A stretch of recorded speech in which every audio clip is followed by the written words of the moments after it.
No money changing hands. Just two soldiers speaking the truth.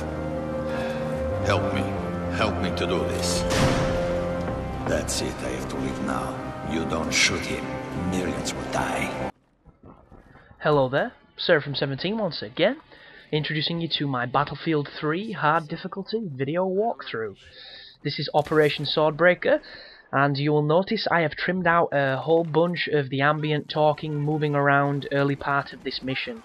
And that's something you're going to see throughout this guide, because there's a hell of a lot of games coming out in these next few days, people, and I'm a busy guy, so to save myself some time and to make the video simpler and all about the action, I've trimmed out all the dead time as swiftly and as effectively as I can, so that all you witness is the gameplay sections that are difficult. This is not something you're going to see on all my guides, it's just surely for time restraints, and hopefully it'll you know, save on the bullshit for the people that just want to watch the videos and get the help. But this first gunfight here, you can completely cheese it with this ammo box that I'm next to here. If you just keep coming back to it, it will refill your ammo and your grenades, and you'll notice all I do is throw grenades. You can shoot them if you want, but the grenade strategy is simple, it takes no skill, and you don't have to worry about getting shot too much, because you can just be a sneaky bastard, really. So the reviews for this game have all been pretty much saying that the multiplayer is one of the most unique and enjoyable multiplayers on the planet, and that the campaign is not very good, is the general consensus on that. And this is one man's opinion, but I'm going to put my points forward, and I'm going to explain a few things that I do believe that these reviews have failed to mention, unless you're going to the right sources anyway. The campaign on this game, if you are a Battlefield fan and you've played the old games and you've played the Bad Companies and you enjoy, you know, running across massive fields, driving tanks to waypoints across, you know, 9 miles of golf courses and all sorts of crazy things like that, then this game is going to be a massive disappointment to you.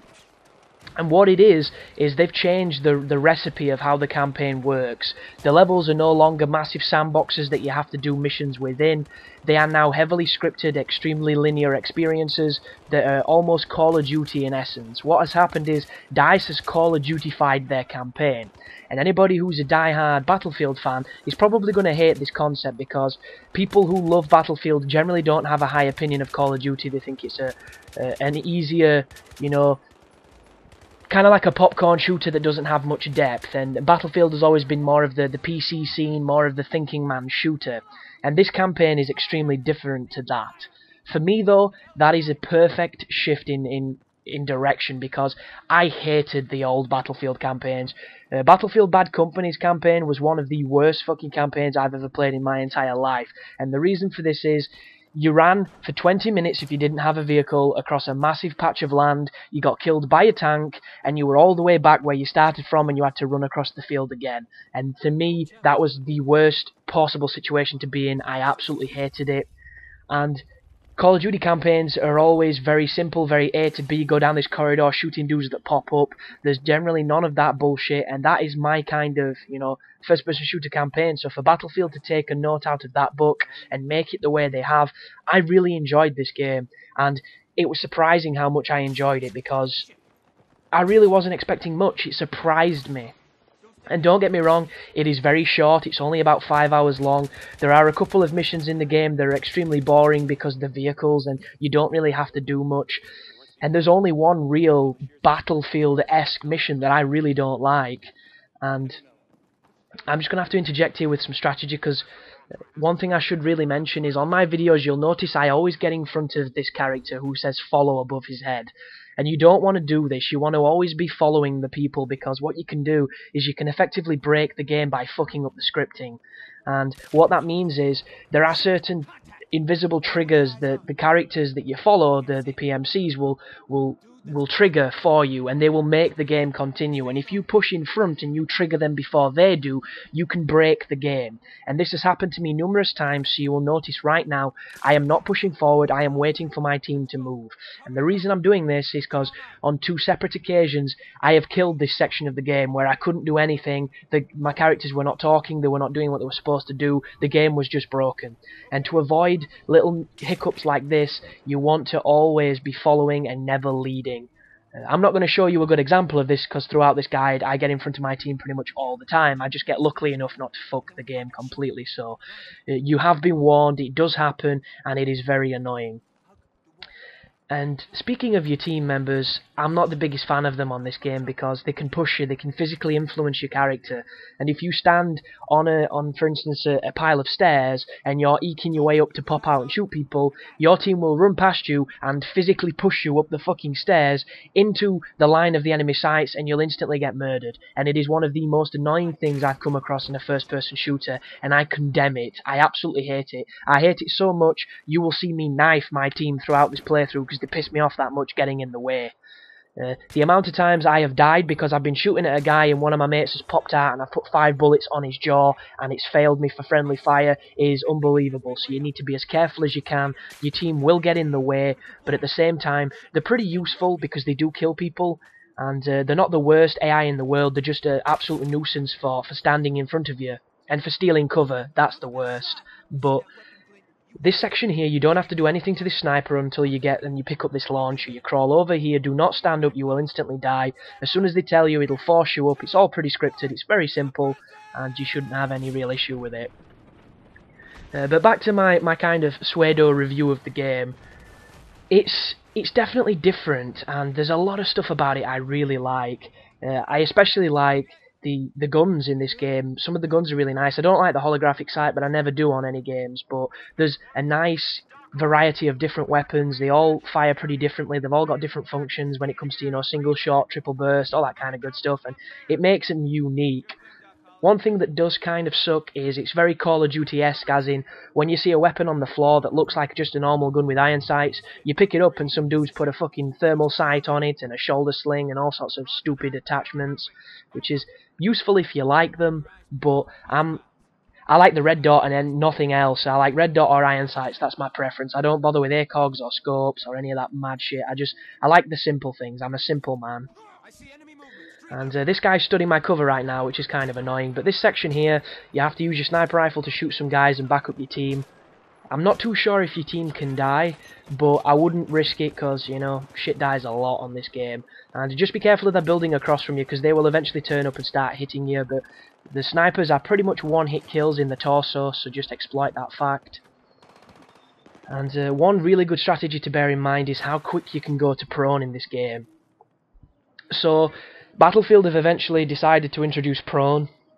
I don't know if they've ever had it before. I only played the Bad Company variants. I've never played the originals, but I was initially a little bit upset because when you play online, giving people the opportunity to lay down in a patch of grass 9 miles away and snipe you is never something you should encourage. And on the old games, when you were crouched, you were hidden, but you could still be seen pretty easily if anybody knew where to look. When you lay down, you can't see a damn thing. And in the campaign, that's not a problem because this is all self-motivated. You're trying to beat the computer. And one strategy you want to get into is laying down a lot. As soon as you get shot, lay down. If there's a cover between you and the enemy, it will save your life. If there isn't, you'll probably die. Because the AI does have almost perfect aim, and they will tag you a whole bunch if you're not careful. But for the most, as I mentioned in the first video, this game is very simple.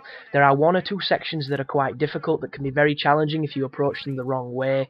But those aside, it is a standard first-person shooter. Anybody who's played, you know, a Call of Duty on Veteran and beat them, or any of the top-tier shooters, you'll probably not find too much of an issue with this game as far as difficulty goes. One really fantastic thing that DICE has implemented is every rail section or every turret section, you don't seem to take as much damage as you normally do. So they're all very fun, well, aside from the dull ones, and they're all very simple. There's never a section where you come up to it where you die because the game fucks you.